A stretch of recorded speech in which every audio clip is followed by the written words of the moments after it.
আসসালামু আলাইকুম, সবাই কেমন আছেন? আজ আমি আপনাদের সাথে একটা মেয়ের জীবন কাহিনী শেয়ার করব। মেয়েটা খুব অসহায় ছিল। মেয়েটা যখন ছোট ছিল, অনেক ছোট বয়সে তার বাবা মারা গিয়েছে। তো মেয়েটা কিন্তু অনেক স্ট্রাগল করে মানুষ হয়েছে। তার বাবা যখন মারা যায়, তার বয়স খুবই কম ছিল, 6 বছর বয়স। মেয়েটা তখন কিছু বুঝতো না।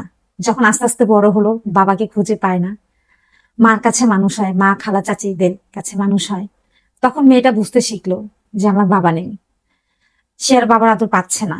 অন্যের বাবাদেরকে দেখে সে খুব কষ্ট পেত। অন্যরা যখন বাবার আদর খেত, তখন তার বুকটা ফেটে যেত কষ্টে।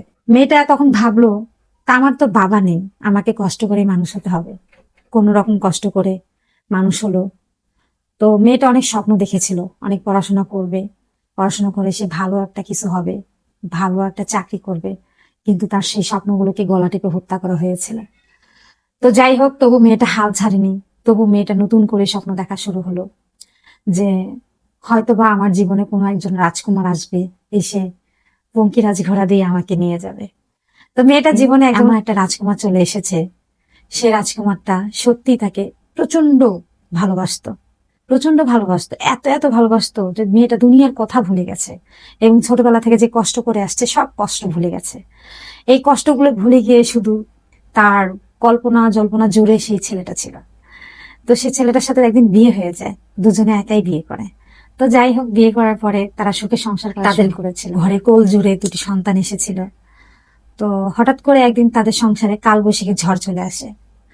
তো মেয়েটা যখন বুঝতে পারলো, দেখলো যে এই কালবৈশাখী ঝড়টা মেয়েটা না সামলে উঠতে পারেনি, মানে সহ্য করতে পারেনি, খুব কষ্ট পেয়েছিল মেয়েটা।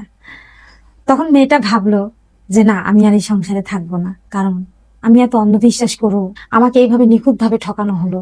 আমি আর এই সংসারে থাকবো না।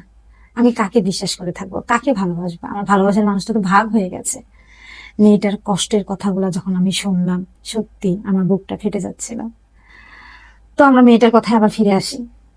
তো মেয়েটা তখন এই সিদ্ধান্ত নেওয়ার পরে তার পরিবার, শ্বশুর বাড়ি, বাবার বাড়ি, আবার হাজবেন্ডও ছাড়তে চাচ্ছিল না। তো মেয়েটাকে কি করতে হলো? এই সংসারটা করতে হলো।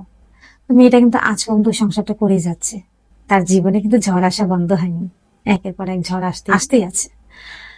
তো মেয়েটা এখন একটা সিদ্ধান্ত নিয়ে ফেলেছে যে আমার জীবনে আর কি আছে। মেয়েটার জীবনে কিন্তু অনেকগুলো অপশন আসছিল, কোনো অপশনকে বেছে নেবে সেটাও নেয়নি। এটা ভেবে নেয় নাই তার যে কোলে সন্তান আছে, সেই সন্তানই তার এখন পৃথিবী। কারণ এত কষ্ট করে একটা সন্তান পৃথিবীতে আনা মুখের কথা না, মা হওয়া চারটিখানি কথা না। তো মেয়েটা ভাবলো আমার জীবন তো শেষই, আমি একজন একটা জীবন্ত লাশ। আমার জীবনে তো